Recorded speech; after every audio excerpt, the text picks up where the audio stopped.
할렐루야. 오늘도 사랑의 주님께서 우리와 함께 하시는 줄로 믿습니다.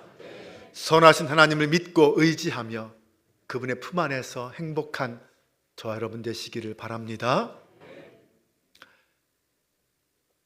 여러분, 이 시간 한번 맑고 청명한 가을 밤하늘을 생각해 보시기 바랍니다. 그리고 하늘이 환하게 보이는 그곳에서 누워 하늘의 별들을 바라보는 그런 상상도 해보시기 바랍니다. 제가 어릴 적 고향 앞마당에서 평상에 누워 밤하늘을 바라보던 때가 기억이 있습니다. 그때 하늘에서 쏟아지듯 수많은 별들이 눈에 보이면 왠지 가슴이 떨리고 또 기분이 상당히 행복했던 기억이 있습니다. 지금도 새벽 기도를 오면서 하늘을 보는데 별들이 조금이라도 많이 보이는 그런 맑은 날에는 왠지 마음이 포근해지고 또 기분도 좋아집니다. 별은 우리들에게 많은 추억을 가져다 줍니다. 여러분들은 별에 대해서 어떤 추억이 있으십니까?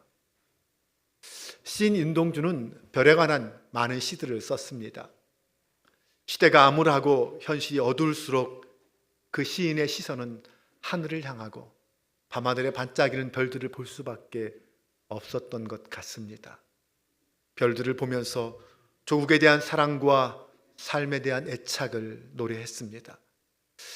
윤동주 시인이 쓴 이 별 해는 밤이라는 유명한 시의 한 구절을 소개합니다. 별 하나의 추억과 별 하나의 사랑과 별 하나의 쓸쓸함과 별 하나의 동경과 별 하나의 시와 별 하나의 어머니, 어머님, 나는 별 하나의 아름다운 말 한마디씩 불러봅니다. 삶이 각박하다고들 합니다. 힘들다고 곤고하다고도 하죠. 하지만 자세히 살펴보면 환경이나 세상 때문이 아니라 우리 마음이 각박하고 우리 마음이 얼어붙어 있기 때문이다, 그런 것을 발견하게 됩니다. 우리도 별을 바라보면서 잊었던 추억도 다시 찾고 나에게 소망을 주는 이름들을 한번 불러보면 어떨까요? 그러면 이 삭막한 세상이 조금은 따뜻하게 느껴지지 않을까요? 시와 문학작품에서 별들이 자주 등장하는 것은 그 별이 소망과 희망을 나타내는 상징이기 때문입니다. 인류는 별을 바라보면서 험난한 인생살이 가운데 아름다운 삶을 살아가는 비결들을 배웠습니다. 야곱도 형과 아버지를 속이고 외삼촌 라반의 집으로 도망하던 때에 그 배달에서 너무나도 외롭고 쓸쓸하고 눈물 지을 그때, 그 밤에 밤하늘의 별을 바라보면서 하나님과의 약속을 붙잡았었습니다. 세상이 힘들고 곤고하니 나도 몰래 한숨 쉬는 일이 많아졌습니까? 그때마다 우리 삶의 소망이요 인도자가 되시는 예수님을 바라보며 힘을 얻는 저와 여러분 되시기를 바랍니다. 인생의 영원한 등불이신 예수 그리스도를 바라볼 때 성령 하나님은 새벽을 밝히는 샛불 같은 구원의 소망으로 우리를 인도해 주신다는 것을 믿으시기 바랍니다. 본문 말씀을 보면 아기 예수님의 탄생 소식을 가장 먼저 깨달아 머나먼 길을 마다하지 않고 떠나는 동방 박사들의 이야기가 나옵니다. 하나님을 섬기는 백성들이 모여 살던 그 예루살렘의 이스라엘 백성들, 그리고 성경을 연구하는 서기관들, 백성을 대표하여 하나님을 섬기는 대제사장들, 그들도 예수님의 탄생 소식을 모르고 있었던 그때에 그 동방 박사들은 어떻게 아기 예수님의 탄생 소식을 알고 경배하러 올 수 있었을까요? 그들은 이 세상에 소망을 두기보다는 하늘을 바라본 사람들입니다. 하늘에 떠 있는 별을 보고 거기에 관심을 두고 있었던 사람들입니다. 이것을 볼 때 땅보다는 하늘을 바라보며 살아야 한다라는 지혜를 우리는 배울 수 있습니다. 우리가 혹은 우리 주변의 가족과 이웃들이 하나님을 믿고 이 땅이 아니라 영원한 하나님 나라의 소망을 두며 살아야 한다라는 것을 가르쳐주는 말씀이기도 합니다.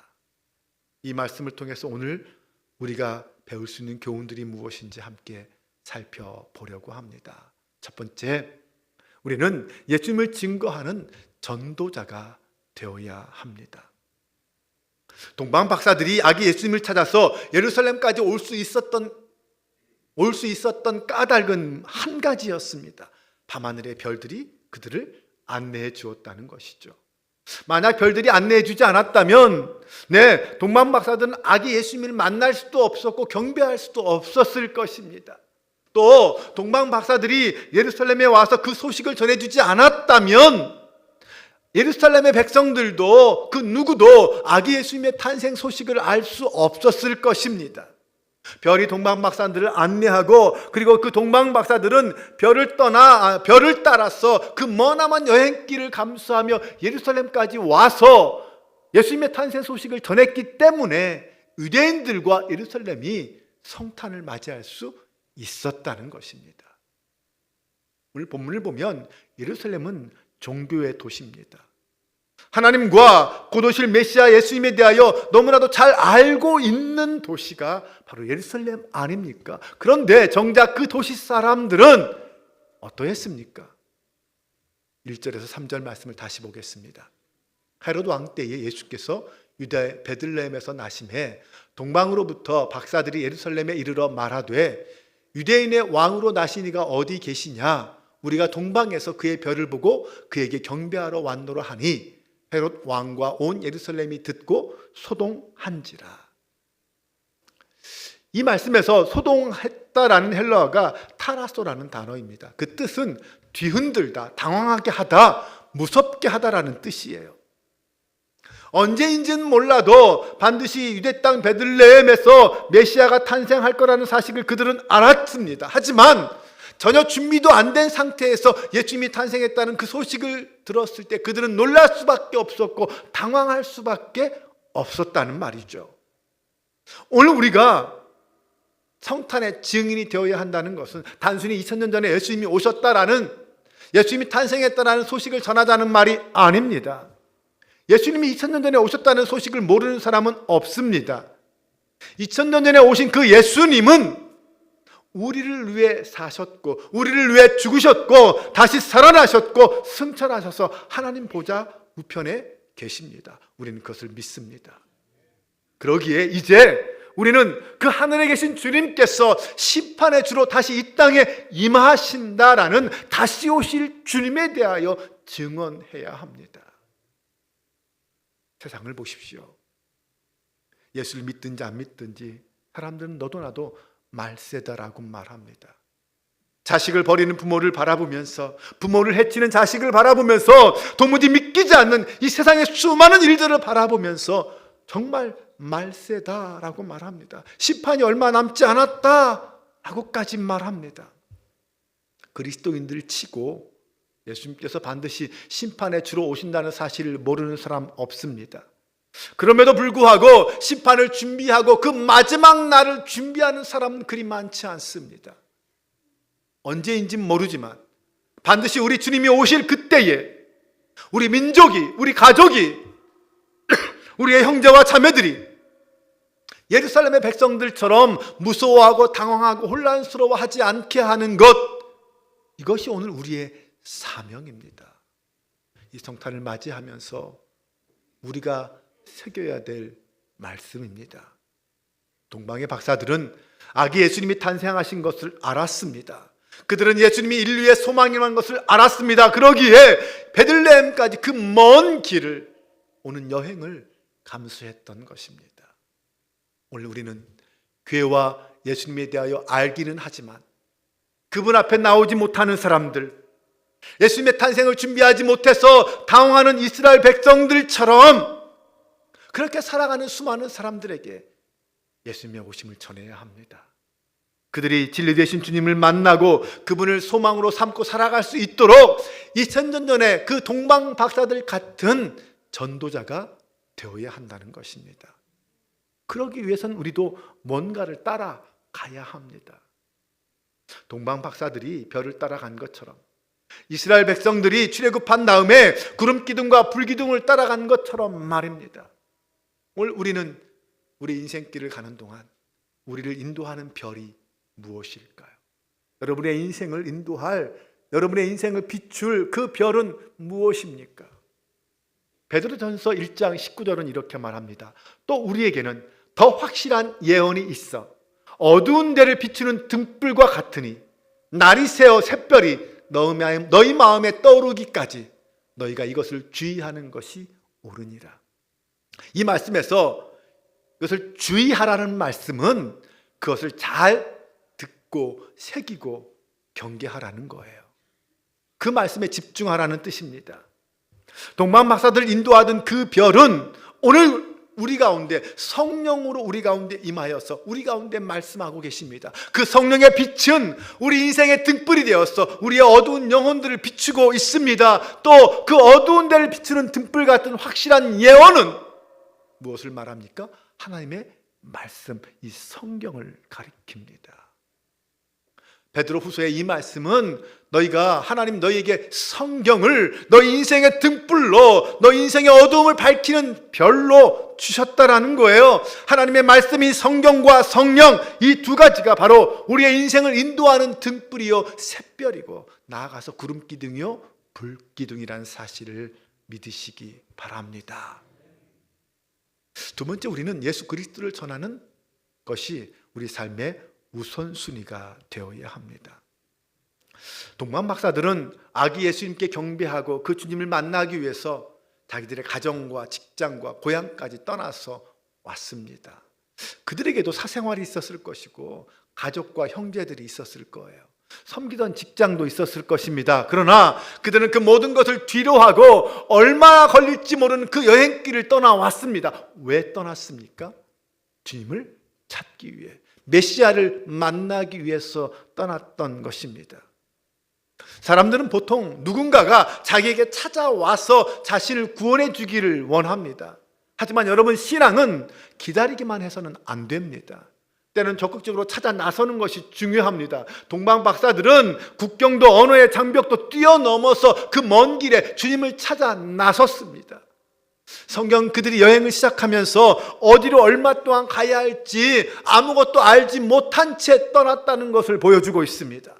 마치 아브라함이 하나님의 명령에 따라 갈대아 우르를 떠날 때 갈 바를 알지 못하고 떠났던 것처럼 말입니다.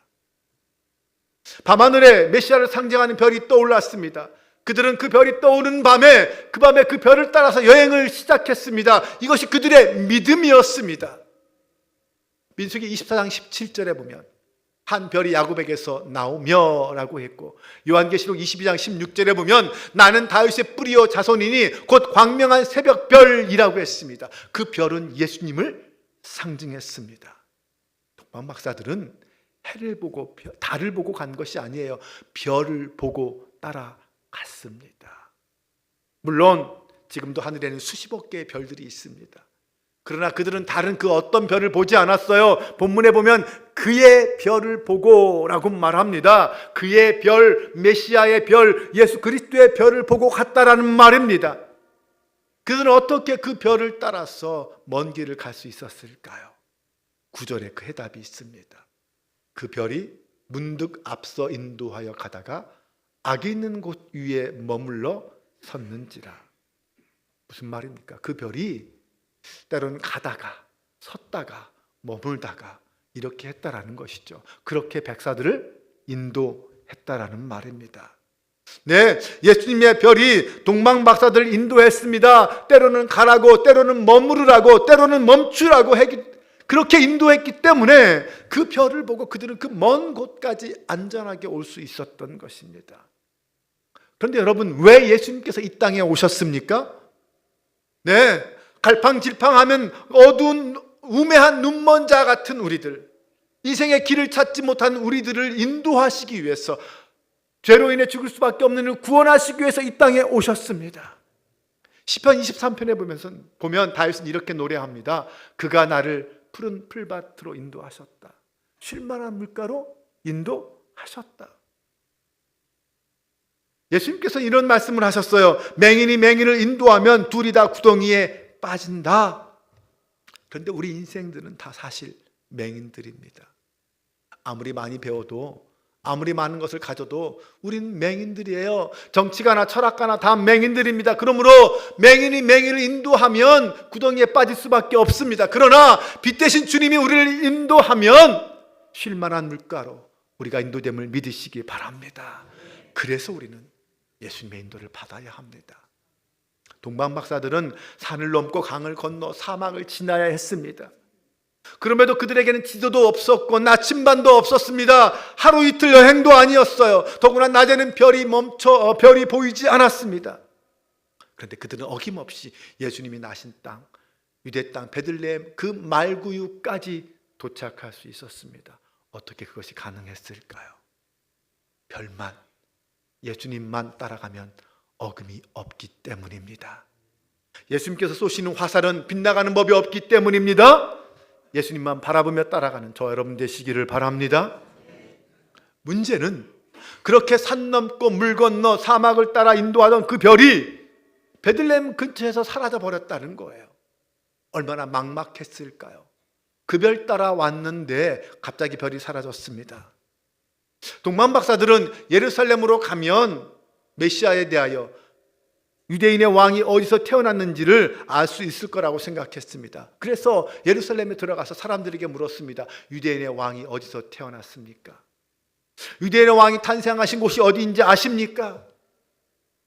얼마나 열심히 물으러 다녔는지 3절에 보면 헤롯 왕과 온 이스라엘이 듣고 소동했다라고까지 말합니다.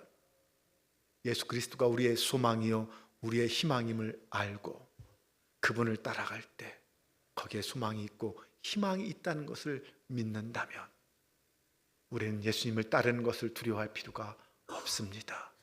예수님을 가까이 하는 것을 두려워할 필요가 없습니다. 교회에 나오다가 얼마 못 되어서 금방 포기하고 신앙생활을 쉬겠다고 하는 분들이 가끔 있습니다. 처음 교회에 나오면 금방 어떤 기적이 일어나고 생활도 변하고 내 삶도 바뀔 줄 알았는데 몇 달이 지나도 아무런 변화도 없고 기적도 없으니까 포기해버리는 사람들이 있다는 거예요. 여러분 생각해 보십시오. 예루살렘 성을 방문했던 그 사람들, 그 동방 박사들도 포기하고 싶은 마음이 없었을까요? 하지만 그들은 포기하지 않았습니다. 끝까지 아기 예수님이 탄생하신 곳을 묻다가 결국 헤롯 왕까지 찾아가게 되었습니다. 이때 동방 박사들이 헤롯 왕에게 했던 말이 무엇입니까? 유대인의 왕으로 나시니가 어디 계시냐라는 것이었습니다. 박사들은 지금 별을 찾아왔지만 단순히 별을 연구하러 따라온 것이 아니에요. 별을 따라 탐험하는 사람들도 아니었습니다. 별을 통해 그들이 알고 싶었던 것은 유대인의 왕이 어디 있느냐였습니다. 별이 머무는 그곳에 왕이 태어날 거라는 사실을 그들은 알았고 믿었습니다. 그 믿음 때문에 온 거예요. 그들이 어떻게 이 신앙, 이 믿음을 갖게 되었는지는 알 수 없지만 그들이 별을 따라왔던 그 목적은 분명 메시아를 만나러 왔다라는 것이었습니다. 여기에 그들의 신앙 고백이 있습니다. 또한 그들은 그것을 통해서 아직 예수님을 알지 못한, 아니 예수님의 오심의 소식을 모르는 사람들에게 예수님이 오셨다라는 소식을 전할 수 있었습니다. 어쩌면 이것이 그들의 사명이었던 거죠. 세 번째로 우리가 예수님께 드릴 수 있는 가장 귀한 선물은 천하보다 귀한 영혼이라는 것입니다. 동방 박사들이 고향을 떠나고 가족을 떠나는 그 헌신만으로도 사실 그들은 예수님께 엄청난 선물을 드린 거죠. 하지만 그들은 예수님께 드릴 귀한 선물을 따로 준비해 가지고 왔습니다. 11절 말씀해 보면 집에 들어가 아기와 그의 어머니 마리아가 함께 있는 것을 보고 엎드려 아기께 경배하고 보배합을 열어 황금과 의향과 모략을 예물로 드리니라. 여러분, 황금은 동서고금을 막론하고 가장 가치 있고 보배로운 그런 것을 상징합니다. 의향은 아름다운 향료입니다. 모략은 장례식에서는 없어서는 안 될 아주 귀한 보물 같은 것입니다. 그런데 이렇게 귀하고 복된 선물을 꼭 예수님께 드려야 했을까요? 그들이 예수님이 누구인지에 대한 확신이 없었으면 결코 그런 선물을 드리지 않았을 것입니다. 예수님이 유대인의 왕, 나아가 메시아임을 확신했기 때문에 그들은 드릴 수 있었던 것입니다. 지금이야 우리가 교회에 나오고 십자가에 달리신 예수님으로 인하여 구원받았다는 사실을 알기 때문에 우리의 구원의 가치가 얼마나 큰 건지 알기에 예수님께 뭘 드려도 아깝지 않겠지만, 당시에는 아기 예수님께 황금과 유향과 모략을 드린다는 것은 정말 엄청난 사건이었습니다. 구세주이신 예수님이 그 비싸고 가치 있는 귀한 선물을 받으실 만한 충분한 가치와 의미가 있다라는 것을 믿지 않으면 드릴 수 없었다라는 말입니다. 린다라는 한 꼬마 소녀가 있었습니다. 크리스마스 이브에 온 가족이 함께 모여서 선물을 준비했다가 서로 교환하는 그런 시간이 있었어요. 그런데 린다는 당시 땐 크리스마스 트리를 이리 보고 저리 보고 또 집안 이구석 저구석을 막 돌아다니면서 뭔가를 열심히 찾고 있었습니다.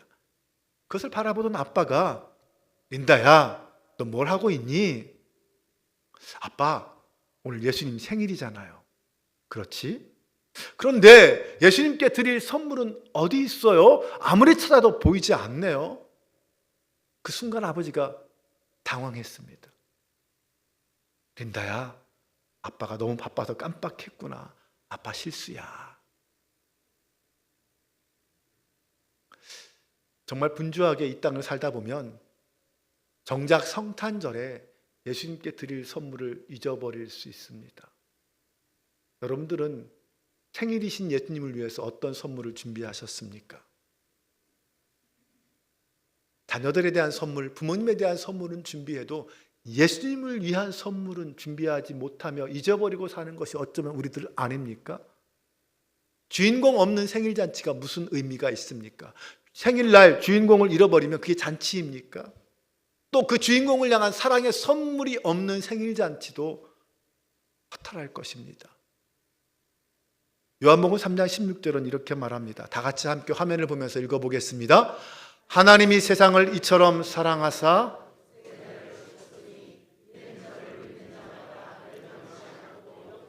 얻게 하려 하심이니라. 아멘. 네, 맞습니다. 하나님께서는 우리를 이처럼 사랑하셨습니다. 독생자를 보내주시기까지 사랑하셨습니다. 이제 우리는 말귀와 같은 내 마음 속에 오시고 말귀와 같은 이 사회 속에 오신 그 예수님을 기쁨으로 영접해야 합니다. 그리고 우리는 때를 얻든지 못 얻든지 우리에게 오신 그 예수님을 증거해야 합니다. 예수님을 전하면서 우리의 입에서, 우리의 가슴에서 우리의 찬송이 흘러나와야 합니다. 기쁘다, 구주 오셨네, 만백성 맞으라 외칠 수 있어야 합니다. 온 가족이, 온 성도들이 함께 예수님의 생일을 축하하면서 예수님께 드릴 나의 황금, 나의 유향과 모략을 준비할 수 있기를 주님의 이름으로 축원합니다. 영국의 엘리자베스 여왕은 나의 생전에 만왕의 왕 되신 예수님이 재림하시기를 소원합니다. 왜냐하면 내가 쓴 왕관을 그의 발 앞에 벗어드리고 싶기 때문입니다. 이런 말을 했습니다. 맞습니다. 우리는 나의 왕관을 벗어서 우리 앞에 오시는 그 예수님의 발 앞에 드릴 수 있는 성도가 될 수 있기를 바랍니다. 그 예수님을 향하여 소리 높여 찬양하고 경배할 수 있는 성도들이 되시기를 바랍니다. 그런데 오늘 그 예수님께서 우리에게 받고자 하시는 가장 귀하고 가치 있는 선물은 무엇일까요? 그것은 예수님이 가장 귀하게 여기시는 것이 무엇인지를 알면 될 것 같습니다. 우리가 그것을 드리면 되잖아요. 예수님이 이 땅에 오신 목적이 무엇입니까? 예수님은 누가복음 5장 32절에서 이렇게 말씀하셨습니다. 내가 의인을 부르러 온 것이 아니요 죄인을 불러 회개시키러 왔노라. 예수님이 이 땅에 오신 목적은 죄인을 불러 회개시키기 위함이다라고 말씀하십니다. 여러분, 이번 성탄절에 아기 예수님께 어떤 선물을 드리려고 준비하고 계십니까? 나름 잔뜩 준비하셨습니까? 예수님은 이 세상에서 가장 귀한 것을 우리에게 원하실 것입니다. 그게 무엇이라고요? 영혼이라고 말합니다. 생명이라고 말합니다. 다시 말해서 우리가 예수님께 드릴 최고의 선물이 무엇이냐? 그것은 영혼 구원이라는 것이죠. 마태복음 16장 26절은 이렇게 말합니다. 사람이 만일 온 천하를 얻고도 제 목숨을 잃으면 무엇이 유익하리요? 사람이 무엇을 주고 제 목숨과 바꾸겠느냐? 예수님은 우리의 생명이 가장 귀하다고 말씀하십니다. 우리도 그렇게 생각합니다. 이 성탄의 계절에 동방박사들이 가장 귀한 것을 아기 예수님께 드렸던 것처럼 오늘 우리도 복음 증거에 힘써서 영혼이라는 최고의 선물을 준비해서 하나님께 드릴 수 있다면 얼마나 좋을까요? 이번 성탄절은 우리 주변에 주님을 아직 모르는 사람들, 그동안 성전에 나와서 예배드리지 못하던 장기 결석자들, 때로는 함께 예배하지 못하는 가족들, 속회원들, 그분들을 함께 초청해서 함께 예배드릴 수 있었으면 좋겠습니다. 여러분 주변에 그런 분들이 있으면, 마음에 걸리는 분이 있다면 그분께 전화하고 그분을 찾아가서 만나면서 다시 한번 그분들에게 예수 그리스도의 오심을 전하고 함께 성탄절에 모여서 예배드릴 수 있게 되기를 주님의 이름으로 축원합니다. 우리의 영혼을 향한 기도와 사랑, 지금도 쉼없이 계속되어야 합니다. 저와 여러분의 기도와 사랑과 섬김이 많은 영혼들을 구원하고 회복시킬 수 있기를 주님의 이름으로 축원합니다. 우리 함께 이 시간 찬양으로 나아가겠습니다. 예수님은 누구신가? 예루살렘엔 동방 박사들의 사랑과 희생과 헌신으로 예수님의 탄생 소식을 알 수 있었습니다. 오늘 이 땅에 예수 그리스도가 누구인지를 전할 수 있는 사람이 누구일까요? 오늘 저와 여러분인 줄로 믿습니다. 우리가 깨어서 예수님이 누구인지를 선포하고 그 예수님을 만나러 오라고, 그 예수님과 함께 해야 한다고 담대하게 선포할 수 있는 저와 여러분 되시길 바랍니다. 우리 함께 고백합니다. 예수님은 누구신가? 우는 자의 위로와 없는 자의 풍성이며 전한 자의 높음과 잡힌 자의 노임되고 우리 기쁨 되시. 예수님은 누구신가? 예수님은 누구신가? 약한 자의 강함과 눈먼 자의 빛이시며 병든 자의 고침과 죽은 자의 부활되고 우리 생명 되시. 예수님은 누구신가? 예수님은 누구신가? 주한 자의 정함과 죽을 자의 생명이며 죄인들의 중보와 멸망자의 구원되고 우리 평화 되시네. 예수님은 누구신가? 온 교회의 머리와 온 세상의 보조시며 모든 왕의 왕이요 심판하신 주님 되고 우리 영광 되시네. 우리 함께 이 시간 기도하길 원합니다. 지금 이 땅은 온통 어둠에 둘러싸여 있습니다. 정치와 경제와 사회는 여전히 어둡고 깜깜합니다. 이 땅의 지도자들은 여전히 욕심을 버리지 못하고 있습니다. 걱정과 염려가 너무 큽니다. 하나님의 도우심이 필요합니다. 헤롯 시대에 예수 그리스도의 오심이 복음이었듯이 오늘 이 시대에도 이 나라에도 예수님이 우리의 소망인 줄로 믿습니다. 성령의 인도하심에 따라 담대한 믿음과 용기를 가지고 예수님의 오심을 선포하기를 원합니다. 예수 그리스도의 복음을 살고 전하는 성도가 되게 하여 주옵소서. 복음으로 승리하는 자가 되게 하여 주옵소서. 이 시간 다시 주여 한번 외치고 뜨겁게 기도합니다. 주여, 할렐루야. 아버지 하나님, 예수님의 오심의 소식 기쁜 소식인 줄로 믿습니다. 아버지, 동방 박사들이 이 땅에 복음의 소식을 전했던 것처럼 오늘 이 시대 우리들로 이 땅에 예수 그리스도의 복된 소식을 전하게 하여 주옵소서. 예수님만이 구원이요, 예수님만이 소망이요, 예수님만이 생명임을 선포합니다. 우리가 그 믿음과 그 은혜와 그 소망 속에 이 땅을 살아가게 하여 주옵소서. 아버지 하나님, 예수 그리스도를 향한 주님을 향한 소망이 흔들리지 않게 하여 주옵소서. 오직 이 시대 아버지 하나님이여 정치가 소망이 되기를 소망합니다. 이 나라 이 민족에 나아갈 길을 주님 보여주시기 원합니다. 주님의 오심이, 주님의 기쁨과 주님을 향한 소망을 우리가 붙고 살게 하여 주옵소서. 성령 하나님 도와주실 줄로 믿습니다.